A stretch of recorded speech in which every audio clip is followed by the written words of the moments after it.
So it is actually currently midnight. I've just come home from work, and I decided I wanted to film a couple Dungeon Master lessons. I want to these. It's been a little difficult, and I admit I kind of get a little bit at fire. And I was like, I have a couple ideas I want to talk about. I even actually talked to Olivia, my girlfriend, and was like, hey, what are some things you think I should talk about? Some stuff I could go over, and she gave me some ideas, and kind of together I said, you know what, I've got some stuff I can do. So I'm actually going to crank out a couple. So if you see the same shirt, there's a reason, and just deal with it.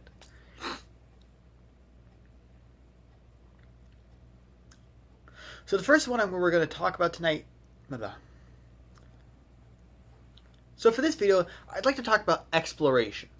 In the player's handbook, one of the first pages, it explains that there's kind of three pillars to D&D: combat, exploration, and social interaction. And I want to kind of do a video for each of them. I've done some stuff for combat already, so with monsters and random encounters and such, but I figured I'd probably do one that'd be more about, like, miniatures, board. I mean, we've already talked about that even, actually, as well, but also just kind of running combat and stuff. And then I figured I'd do that kind of be my combat. This is my exploration, and then I'll do one about social interaction.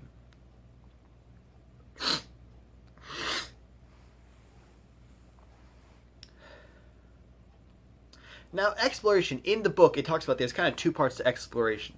There's the actual roaming through the world and seeing what wonders it has to offer, and then there's the part of just kind of interacting with stuff. I mean, it said, it's as much a part of spending a day crossing the plains as it is just pulling a lever to see what happens, which I like. And for me, though, exploration means more of, the scale of your world. It means how far do you traverse. And that's kind of what I want to talk about. I want to talk about mostly about kind of how big should your world be, kind of based on the levels of your players. How much kind of freedom should they have? I mean, really, I think ultimately a player should have, as a player, your party should have the ability to go anywhere in the world that they want to. The ability to. Now, that doesn't mean they might have the means to. For instance, they might say, hey, we want to cross the ocean, go to the next continent over. And you might say, okay, that's possible, but they don't have enough money to pay for a ship. Maybe it's like, because it's such a long journey across the ocean, a ship is going to be this vat. It's going to be this, enormous sum that the party just simply does not have at this time. And so in which case it's like, okay, they can, but they just can't. They could try a sneak aboard, I guess, but, or you might, they should have that ability. Now, I think as a player, they're not going to be focused on that until they really would have the ability to do so.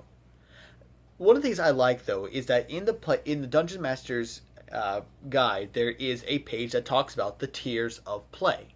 And what it does, it basically takes the levels 1 through 20 and divides them up into 4 sections. And it talks about, hey, this is kind of where the tiers of play. It talks about, 1 through 5 is local heroes kind of thing. And I can't remember the exact names, but it talks about that.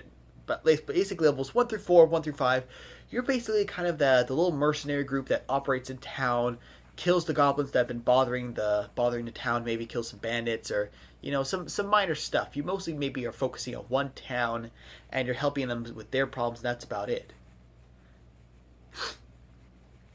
Then levels through 5 through 10, it calls it Heroes of the Realm. And the idea is at that point your problems become a little bit bigger. You're starting to affect solve problems and cause an effect. That effect might be maybe the entire kingdom, or the entire barony, or dukedom, or whatever kind of the local authority, kind of the main authority boundary is. You kind of are affecting the kingdom. You might actually be meeting with the king at this point, maybe towards the end. You might kind of end up getting involved with some squabble or some issue that where you don't actually get sent to it by the king, but you end up, and then you're and in getting involved in this adventure, you end up having an effect on the entire kingdom, which is where most of my party is at this point. However, they're on the cusp of the 3rd tier, which is Masters of the Realm. At this point, you're strong enough where you really could almost take on the king and his armies. At this point, your effects and your adventures are having these. By this 3rd tier, which is levels 11 through 15, your adventures and such are having an effect on not just this kingdom, but even the surrounding kingdoms. You might do something that not only just, saves the kingdom, but it could, have a ripple effect that affects all the kingdoms around it. For instance, you might prevent the destruction of your kingdom, which would have political repercussions, or you might somehow establish a new kingdom entirely. in the case of my D&D Red group, such as Teddy, Nathaniel, and Anthony, they have done that. They've established their own kingdom, and they are level 11. They were right on that cusp, and so they started getting involved with kind of being affecting the entire area around them, the massive area around them. And then there's levels 16 through 20 where it calls about Masters of the Universe. And the idea is at this point, you're probably traveling to other planes of existence. You're probably messing with like demigods and, angels and ancient creatures, ancient dragons, mystical beings, maybe even gods and the demon lords, for instance. The idea is like by level 20, you could potentially be killing a god. Which I actually think what is actually kind of cool in a sense that by level 20, you're so powerful, you have the ability to alter reality itself, which you do by the time you reach level 16. For many spellcasters, they start gaining 9th level spell slots, which allows them to cast the spell Wish, which can even alter time to an extent if you want. So in many ways, yeah, at that point you really do have this alternate effect, this such a massive effect. And I'll say this.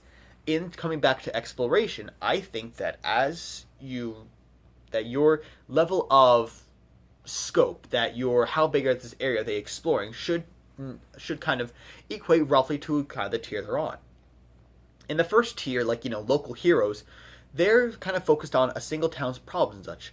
As such, they probably have the town that serves as their home base. They kind of they spend the night at the inn, and then they have they go off into the nearby forest. Maybe they go to the mountain a couple days over. At most, their travels are probably going to be maybe 2 or 3 days. Maybe they travel a week, but that's because they're going to the nearby, the nearby big city for some reason. Most of their adventures are pretty close by that they can handle in a couple days. And I think that's roughly what it should be. Again, you can alter this. You might say, I want a very exploration heavy, and so you're going to be going 2 weeks just on your first adventure, which is up to you as a DM, and it's up to it. And hopefully your players think that's okay. By the second tier, when you're levels 5 through 10, you're probably going to be spending a couple weeks on the road, maybe to get between adventures, you get between locations. You have to travel between the local big city, kind of it's Seattle in my case. Might be kind of okay, now we're going from Seattle to LA rather than just going from Seattle to one of its suburbs, kind of thing. And so you might spend a couple weeks on the road, and maybe that's a bit of a, you spend a large amount of time. You might spend more time traveling. Your travel time goes from just a couple days to maybe a week or 2 or 3, sometimes maybe even a month in an extreme case. If you happen to have to go from this corner to the opposite corner of the country, you have to spend a month walking, which is okay.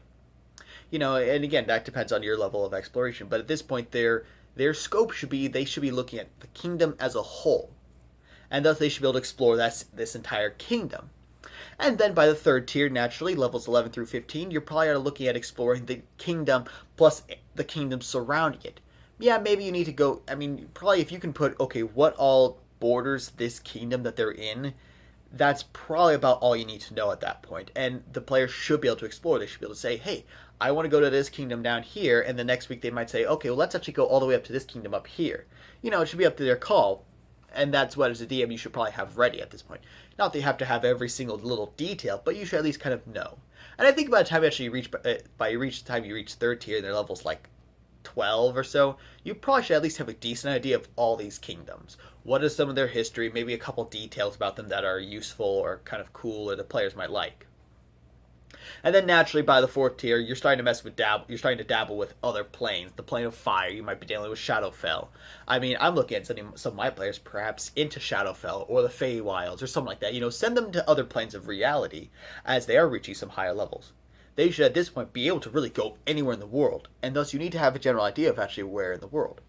And as my players are starting to kind of get into third tier, I've actually had to kind of think, okay, how is my globe built? For me personally, I did have designed it such that all my adventures take place on continents and areas, and I know roughly where they all actually fit together in relationship to each other. I can say, okay, this is where Keurig is, and this is actually where over here, across this ocean, is Ornoth. This is where Anthony, Nathaniel, and Teddy are. Oh, and down here, this is where Fitzherbert is. I can point to all these things on a map, and I can show you roughly how they fit together. And it's actually been very useful as I now understand a better idea of how do things work as far as history and seasons and keeping track of time as I've been doing calendars and such. And I will say this, we're not going to get into it too much because I think this is a whole nother video's worth. But if you start getting to bigger explorations, you should start keeping track of time. Simply a matter of days. You should say, okay, we've been on the road for 3 days, and then we're in this dungeon for 2 days, and now we had to travel to this place. We were there for had to do that for a week, and they were in the city for another week. You should keep a track of time, and as a DM, you should probably have something resembling a calendar. You can just go ahead and steal the Gregorian calendar, the calendar we use these days with 12 months, 365 days a year. I think it works great. You can do that just fine. My calendars have slight variations, but that's mostly because I enjoy creating it. But you should have that simply so that way you can keep track of time. It's very useful, and I think you really don't need it, though, until you reach about end of 2nd tier, beginning of 3rd tier. That's about really all I want to say about as far as exploration. I don't think exploration is a huge thing to talk about. Combat and I think social interaction are probably kind of the two biggest pillars of D&D, and as such require the most discussion, the most lessons and such. I think exploration is kind of ones where it exists, and it's kind of like the interstitial space between combat and social interactions is all that time you spend exploring the world and interacting with it on a more physical level than a social level.